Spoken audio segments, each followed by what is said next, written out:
విధి లిఖితం ఎట్టి పరిస్థితుల్లోనూ తప్పించుకోలేము అంటారు.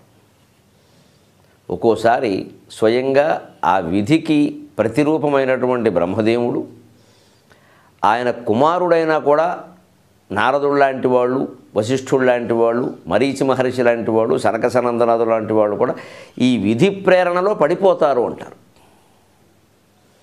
మాయలు అది ఎంత చిత్రమైంది అంటే సరదాకి ఒక మాట చెబుతారు. బహు చమత్కారంగా ఒక శ్లోకంలో నారదుడు ఒకసారి సముద్ర తీరంలో అలా నడిచి పెడుతున్నట్ట. ఒక సముద్ర తీరం, అక్కడ ఒక పుర్రె కనపడింది, కపాలం. మనిషి చనిపోయాడు, పుర్రె ఉంది. ఈయన ఎందుకో దానికే చూశాడు పరిశీలనగా. దాని మీద కొంత విధిలిఖితం కనపడింది. ఏదో నుదుటి మీద రాస్తారంటారుగా. ఈయన దివ్య దృష్టి కలిగిన వాడు కదా, మామూలు వాళ్ళకి మనకు కనపడదు. మనకి బస్ స్టాండ్లో దేవుని స్మరింపము, చేతులు బయట పెట్టరాదే కనపడదు. ఇది ఎక్కడ కనపడుతుంది? ప్రాథమిక పాఠశాలలో బోర్డు రాతలు రాస్తారు, తల్లిదండ్రులను పూజింపము, పెందలకండే నిద్ర, అవి మనకు కనపడవుగా. అలాగే ఇది కనపడదు. ఇది ఎక్కడ? ఆయనకు అలా కాదు, ఆయన దివ్య దృష్టి ఉన్నవాడు కాబట్టి అలా చూడగానే చదివెట్టోసారి. జన్మ ప్రభృతి దారిద్ర్యం దశవర్షాణి బంధనం సముద్రతీరే మరణం కించిద్భోగం భవిష్యతి అనుందిట. ఒకసారి నవ్వుకున్నట్ట. ఏమిటిది? జన్మ ప్రభృతి దారిద్ర్యం, పుట్టింది మొదలు ఈ జీవి దరిద్రంలోనే ఉంటాడు. వీడికి ఐశ్వర్యం పట్టే సమస్య లేదు. ఎంత ప్రయత్నం చేయని, ఎంత కష్టపడి, అంటే ఆ జన్మాంతర శని ఆ జీవిని అంత వెంటాడుతుంది అన్నమాట. సరే, అది మామూలే, చాలామందిని వెంటాడుతుంది. దశవర్షాణి బంధనం, అంతేకాదు 10 ఏళ్ళు చెరసాలలో కూడా ఉంటాడన్నారు. ఉన్నాడేమో, నారదుడు తెలియదు కానీ ఉండొచ్చు కదా. ఈ దారిద్ర్యాన్ని తోడు మళ్ళీ నేరాలు, చెరసాల ఒకటి. దానికి తోడు సముద్ర తీరే మరణం, సముద్ర తీరంలో చచ్చిపోతాడు. తెలుస్తూనే ఉంది, వాడు పుర్రె ఇక్కడ ఉందిగా. కపాల మోక్షం కూడా కాలేదు, ఎలా వదిలేసిపోయారు, అది అలాగే ఉంది. దీంట్లో ఆ నారదుడికి నవ్వు వచ్చింది ఎక్కడ? ఆశ్చర్యం అంటే కించిత్ భోగం భవిష్యతి, కానీ కొంచెం భోగం వీడికి పడుతుంది అన్నారు. ఇంకేమిటి పట్టేది? పైగా భవిష్యతి అని ఉంది అంటే అది తర్వాత పట్టపోతే, ఇంత జరిగాక ఇంకేమిటి పట్టేది? అయిపోయాడు, చచ్చాడు, జన్మ ప్రభృతి దరిద్రం అనుభవించాడు, 10 ఏళ్ళు చెరసాలలో ఉన్నట్ట, సముద్ర తీరే మరణం, అది కూడా అయిపోయింది. ఇంకేమిటి కించిత్ భోగం? నాన్నగారికి మతి లేదు అసలు. బ్రహ్మదేవుడు కనపడ, అసలు ఓ తలకాయ ఉంటే సరిగ్గా ఉంటుంది, కానీ 4 తలకాయలు ఉంటే అదో రకంగా ఉంటుంది అని చతుర్ముఖ బ్రహ్మ మీద ఈయనకి అనుమానం వచ్చి, ఏమైనా సరే ఇది ఏమిటో తెలుసుకోవాలి. అసలు ఈ బ్రహ్మరాత అని ఎవరికీ అర్థం కాదు. మా చిన్నతనంలో మా రాత అర్థం కాకపోతే మా గురువుగారు ఇది బ్రహ్మరాత అనేవారు. అర్థం కాని రాతని బ్రహ్మరాత అనేవారు. అలా ఏమిటిది అర్థం కావట్లేదు. ఇది రేఖలు అర్థం కాకపోవడం కాదు, భావం అర్థం కావట్లేదు. ఏమిటి కించిత్ భోగం? ఇంత జరిగాక ఇంకా అసలు ఈ జీవి అనుభవించిన భోగం ఏమిటో నేను తెలుసుకోవాలి అని ఆ కపాలాన్ని అలాగే చేత్తో పట్టుకుని వీణకు దగ్గరించుకున్నాడు. మధ్యలో మళ్ళీ కింద పడిపోతుందేమో అని చేత్తో పట్టుకున్నాడు. మొత్తం మీద నెత్తిని పెట్టుకుని మోసాడు, పట్టుకెళ్ళాడు బ్రహ్మలోకానికి. చూడండి మీరు చేసే పనులు ఎలా ఉన్నాయో. దేశంలో నా పరువు పోతుంది మీ అబ్బాయి అంటే. ఏమిటిది? ఏముంటారా, ఏదో కొన్ని లక్షల మందికి రాశాను, ఇప్పుడు ఇది ఎక్కడ చూడన్నాడు ఆయన. వాడు చేసుకున్నది నేను రాస్తానరా, నేనేం ప్రత్యేకంగా రాయను ఆయన. ఇప్పుడు ఎవరు తెచ్చుకున్న ఆవుదాం వారికే రాస్తామని కొన్ని చోట దేవుడి పేరు మీద సభలు జరుపుతూ ఉంటారు. కొబ్బరి నూనె తెచ్చుకోమంటారు, వారు కొబ్బరి నూనె వారికే రాస్తారు ప్రార్థన చేసి. అలాగా వారు తెచ్చుకున్నది వారికే రాస్తామరా, మేమేం రాయం కొత్తగా, వారి కర్మ అయినానండి. ఏమిటండి అది? జన్మ ప్రభృతి దారిద్ర్యం, అది సరిపోయింది. దశవర్షాన్ని బంధనం, అది సరిపోయి ఉండొచ్చు. అబ్బాయి అన్నీ అనుభవిస్తారా, తిరుగులేదు, అది సరేనండి, దాని గురించి కాదు.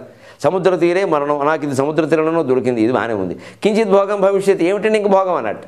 వెర్రివాడ, అదో కపాలం, పుర్రే. వాడు చచ్చాడు, వాడికి కర్మకాండాలు జరిగితే ఆ పుర్రె ఎక్కడ ఉండదు.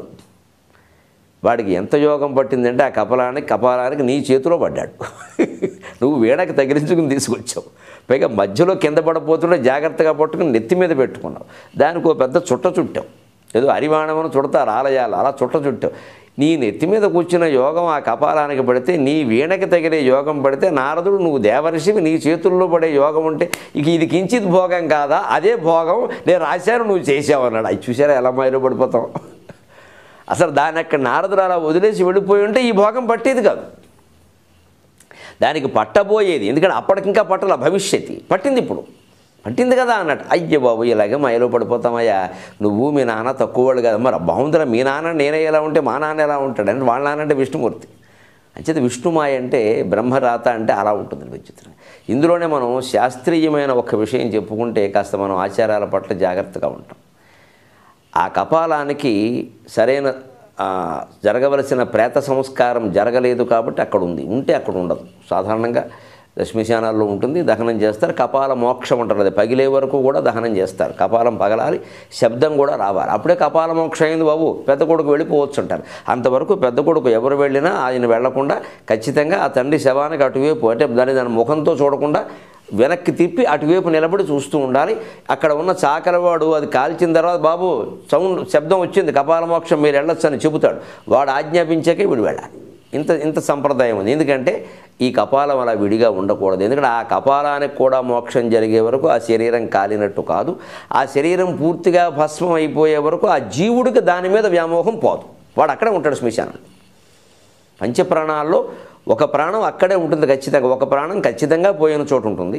ఒక ప్రాణం మనం తీసుకునే శవాన్ని ఎక్కడ కూర్చోబెట్టామో అంత పడుకోబెడతాం, బయటికి తీసుకొచ్చి ఆ పైకి లేపడానికి ముందు ఓ చోట పడుకోబెడతాం. మంచం నుంచి తీయం కదా, అలా తీయకూడదు, మంచం నుంచి కింద పడుకోబెడతాం. ఆ రెండో చోట ఉంటుంది. మూడోది శ్మశానంలో సరిగ్గా ఈ దహనమైన చోటు ఉంటుంది.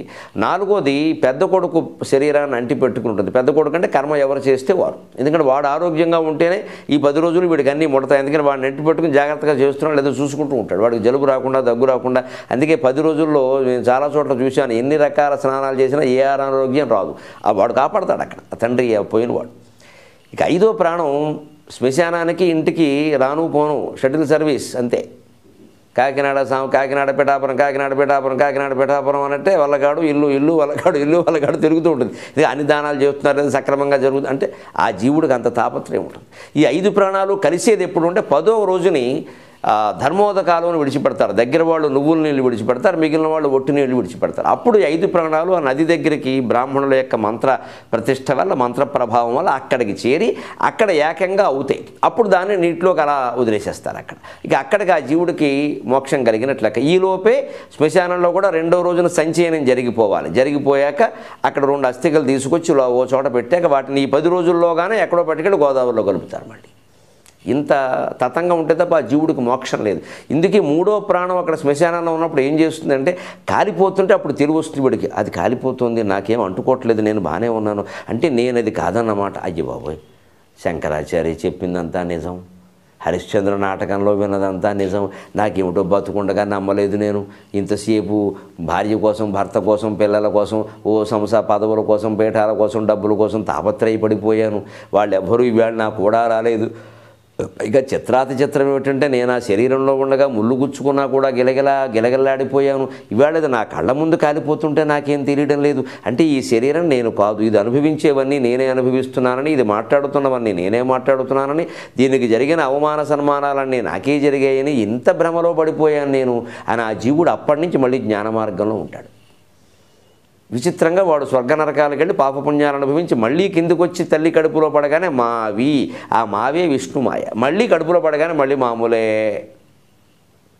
కడుపులో ఉన్నప్పుడు కూడా అనుకుంటూ ఉంటాడు జన్మాంతర జ్ఞానం వల్ల, కిందికి దిగ్గానే హరినామస్మరణ తప్ప ఇంకేం చేయొద్దు, అన్నీ గురువులను ఆశ్రయించి బ్రాహ్మణులను ఆశ్రయించి వేదాంతం నేర్చుకుని జ్ఞాన మార్గంలో ఉండాలి, వీలైతే 10 ఏళ్లకే సన్యాసం పుచ్చుకుని రమణ మహర్షి కొండ దగ్గరికి వెళ్ళిపోవాలి అనుకుంటూ ఉంటాడు. ఏమీ లేదు. మళ్ళీ కిందకు వచ్చేసరికి 12 ఏళ్ళు వచ్చేసరికి సెల్ ఫోను, 15 ఏళ్ళు వచ్చేసరికి బండి వేసుకుని గర్ల్ ఫ్రెండ్ అంటాడు. మళ్ళీ మామూలు ఇంత మాయ. అందుకని ఆ కపాలానికి ఆ సంస్కారం జరగడం చాలా ముఖ్యం. అంతవరకు వాడి జీవితం పూర్తయినట్టు కాదు. అందుకే కించిత్ భోగం భవిష్యతి, ఇంకా దానికో భోగం రాసిపెట్టింది. ఏమిటంటే నారదుడి చేతిలో పడింది. ఇటువంటి మహానుభావుడు యొక్క స్పర్శ తగలడం వల్ల అది మళ్ళీ జన్మాంతరంలో ఉత్తమమైన జన్మ పొందడం జరుగుతుంది.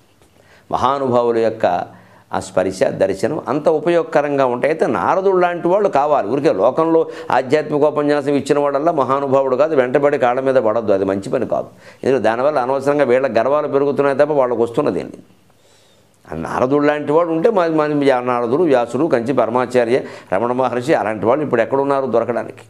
అందుకని అంతటి వాళ్ళ యొక్క ఆ స్పర్శ అది కూడా ఆ జీవులకు ఎందుకోసం పెడతారు అంటే భగవంతుడి యొక్క దయ. అది వాడికి అలాంటిదైనా ఒకటి పెట్టకపోతే వాడికి వేరే ఉత్తమ మార్గం రావడం ఎలాగా? చేసినవన్నీ పాపాలే, పుణ్యం ఒక్కటి కూడా లేదు లెక్క పెడదామంటే. ఏదో ఒక రకంగా ఆకస్మికంగానైనా వాడు ఒకటి పెట్టకపోతే వాడు మళ్ళీ ఈ క్రమంలో పడ్డం ఎలాగ. అందుకని పుణ్యక్షేత్రాలు దర్శిస్తే చాలు, ఆ దూరంలో చనిపోయినా చాలు, ఉత్తమ జన్మ వస్తుంది, మోక్షం వస్తుంది, ఇలాంటి కథలు మనకి ఎందుకున్నాయి అంటే, ఏమీ పుణ్యం చేయని వాళ్ళకి, మహాపాపాత్ములైన వాళ్ళకి కనీసం వాడికి తెలియకుండా ఏదో జరిగినా సరే ఒక ఉత్తమ గతి కల్పిస్తే ఆ నమ్మకంతోనైనా వాడు తర్వాత కొన్ని చేస్తాడు అని భగవత్ ప్రణాళికలో ఒక భాగంగా అవి జరిగాయి. అందుకని మనం విజ్ఞత ఉన్న వాళ్ళందరం కేవలం దానివల్లనే ఏదో జరిగిపోతుందని చెప్పేసి గ్రంథాలు చదవడం, జ్ఞానాన్ని పొందడం మానేయకూడదు. ఇది ఈ శ్లోకంలో ఉండే చమత్కారం.